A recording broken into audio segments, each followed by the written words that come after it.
Be in Georgia. Good to see y'all. We'll let them fill in real quick. Perfect. Okay, perfect. Did you just say? And I'll just, I'll let you decide on who you want to call. Oh, yeah. No, I figured you did. And I'm just going to be very, very brief. So, yep. Very, very brief. Sure. You stand on step, I'm there. Well, good morning. It is, as the speaker always says, it's a great day in Georgia and a great day to be a Georgian. Amen. That's right. And it truly is a great day to be in Georgia today, and we are honored to have the 33rd Secretary of Agriculture with us, Secretary Brooke Rollins. Welcome to Georgia. Thank you for being with us. You know, the last 4 years have been pretty tough, especially for our Georgia farmers, and especially the last 2 years. It's been very difficult in agriculture, not just here in Georgia, but across the country. And we know that with the Trump administration, with Secretary Rollins coming on board, we have an opportunity to ensure that agriculture gets back on its feet and heads in the right direction, ensure that our farmers and producers all across this state and all across America will continue to be successful. And I have full confidence in the Trump administration and Secretary Rollins to do just that. And so we're just honored to host her today for a brief visit to Georgia to show her a little bit about Georgia agriculture, and so she can take that back and ensure that those voices are being heard. So without further ado, from small town Glen Rose, Texas, and a person that has had agriculture at her heart for a long, long time, please help me welcome the 33rd Secretary of Agriculture, Secretary Brooke Rollins. Madam Secretary. Yes, ma'am. You're awesome. Thank you, Mr. Commissioner and Mr. Speaker and everyone that's here. Just a couple quick comments, and then we'll take some questions. The first thing I want to say is what a joy it is to be here in Georgia with all of you. We are doing a full day. We're meeting with some farmers. We're touring some facilities. I just finished giving a keynote speech at the Electric Cooperative, big event that's happening just a few minutes from here. So I've been on the job. Today is 3 weeks exactly. I think this is my 7th state, but the state of Georgia is so important for so many reasons. The amazing elected officials, state legislators, state senators and representatives behind me. We just had a great roundtable talking about the importance of innovation from the states and the states leading the way, but also talking about our farmers and our ranchers and our ag producers that are really hurting right now. So I'm sure some of you will have some questions on that, but again, what a joy to be here. For a Texas girl to get to Georgia is really awesome. So thanks so much, and we'll open it up for questions. Yes, sir.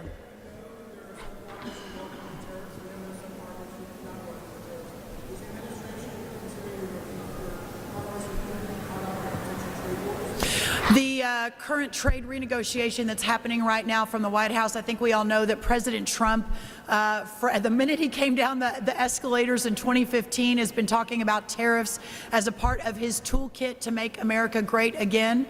We saw it work in the first term, but obviously there was some consequences for our agriculture community in that first term, and the USDA with the great Sonny Perdue stepped up and worked to make those consequences whole. I would suspect if the same result occurs this time around, that there will be the same relief there. We're working on preparing for that.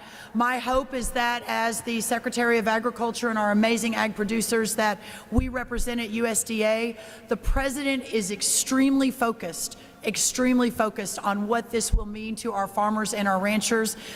You probably watched his joint session to Congress, but really his State of the Union a week and 2 days ago, and he talked about the farmers multiple times throughout. If you're tracking closely, you know he got in a very colorful argument with Justin Trudeau of Canada over dairy tariff import costs.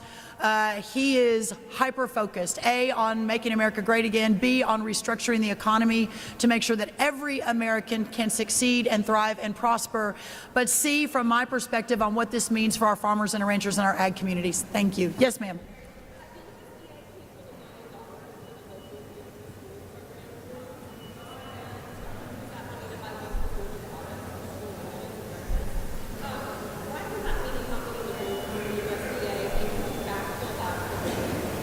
Yeah, the $1 billion that was, well, first, let me back up and then I'll talk directly about that. This president was elected on November 5th with every single swing state in the popular vote. That was a mandate. and every single category of voter moved toward the freedom, free market, America First agenda on that election day, and the president and alongside his cabinet believe very sincerely that that mandate includes a government, a federal government that is leaner, that is more efficient, that serves the people better, and that returns power to the people.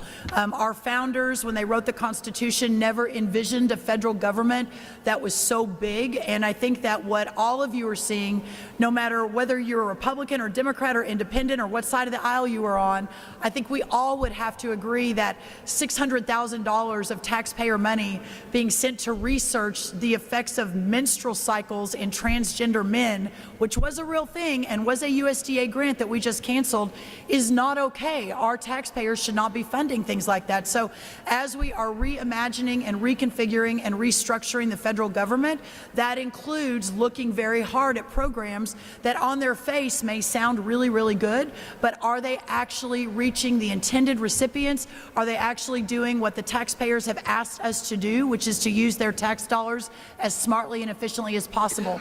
On that particular program, that was a new COVID-era program. It was specific to COVID only. It had already been, multiples of grants had already been moved out under that program. So what we pulled back was money that had not been spent yet and had not been committed yet. So thank you for that question. Yes, sir. You, and then we'll go to you next.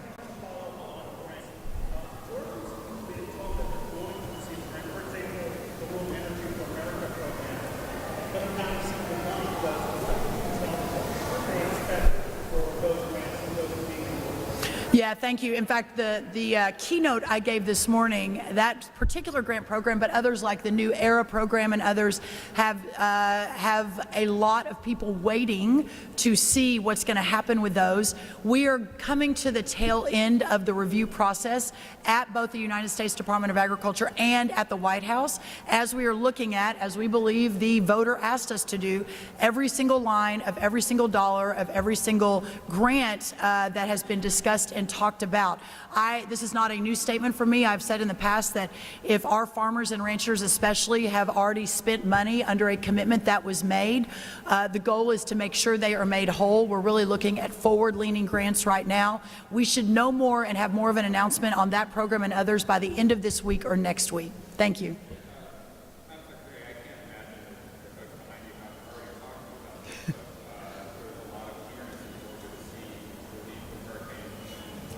Yes. Can you give us any update on when that might actually happen? Yes, and I was in North Carolina last week looking at some of the devastation there. That was in terms of the wildfires, and as we're moving into wildfire season, which I know isn't as big of a deal here in Georgia, but still important. So this trip is looking at some of that as well, but in terms of as it relates to our ag community, those funds, and I think you're talking about the ones that Congress passed at the end of last year around Christmas time, the disaster and emergency relief, both for Helene but also for our farmers that are hurting. That money will begin to move in the next few weeks. We were given a deadline by Congress, which isn't often met, but for me it was very important we meet it, of March 21st. We will actually beat that deadline, so you'll be hearing more about that in the coming days. Thank you. Yes, ma'am.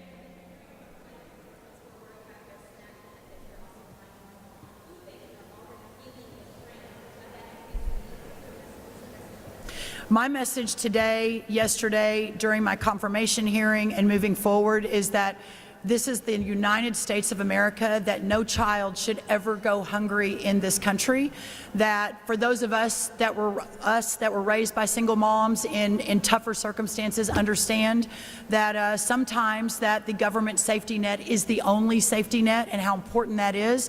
I think that from my perspective, the SNAP program, the food stamp program, in normal terms, but SNAP is the government term, that becomes a big issue as we're renegotiating the Farm Bill moving forward. That's part of the Farm Bill. It's also a massive part of the USDA budget. So we will be looking at it very closely. The original intent of ensuring that children receive nutritious, which is another big issue right now, nutritious food through the SNAP program, through food stamps, that will be a priority alongside Secretary Bobby Kennedy. But also on the numbers side, I think it's important to note that SNAP, under the last administration, the Biden team put an additional 30 to 40% 100% funds into the SNAP program. It really grew in massive ways. So again, we are, under this new administration, looking at every program, at every line item, to ensuring that it is reaching its intended purpose. And for me, making sure SNAP is doing that in the best possible way is a priority. Thank you. Yes, sir. And we'll do 2 more questions, y'all. 2 more. Mm-hmm.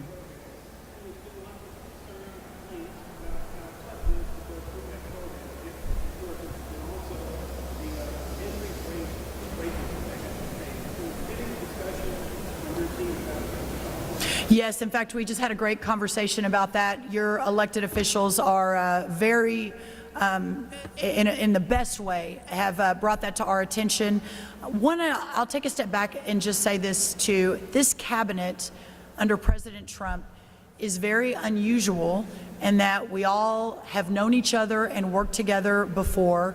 We're all extremely committed to the president's vision of making America great again. The H-2A program is obviously a Department of Labor program. Lori Chavez-DeRemer was just confirmed. I think she's our final cabinet member that got confirmation just yesterday or the day before.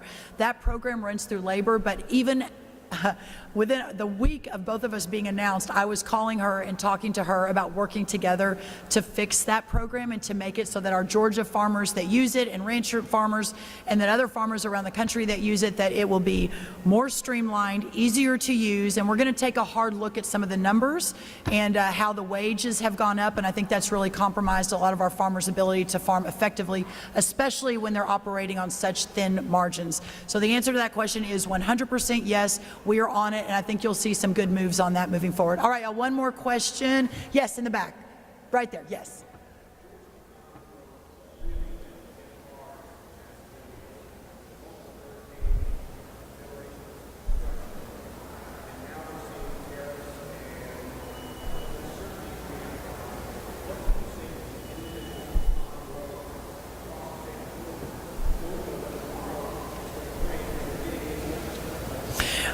And I think the pecan farmers, I think the peanut farmers, I think the blueberry farmers, I think that's true across almost every lane of our agriculture industry. One of Georgia's favorite sons, if I may say, the country singer Luke Bryan, actually called me about this very issue because he's got some good friends that are in these industries, and certainly realized that after, perhaps, especially the last 4 years, but it's been a long run for these farmers, many of them who have not made a healthy profit in a really, really long time. There's a lot of reasons for that. Recently, the cost of input is up 30%.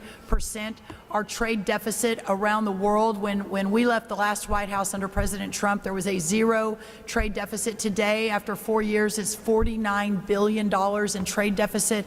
Then you layer on the disasters on top of that. Then you layer on labor issues, and then the uncertainty, the ability to get capital to expand or even to stay in business is at stake. It's just one thing after another. And I think my message is this, that President Trump has such a heart and such a devotion to America's farmers and ranchers. He knows that before anyone else in this country, that group of people was with him from the beginning.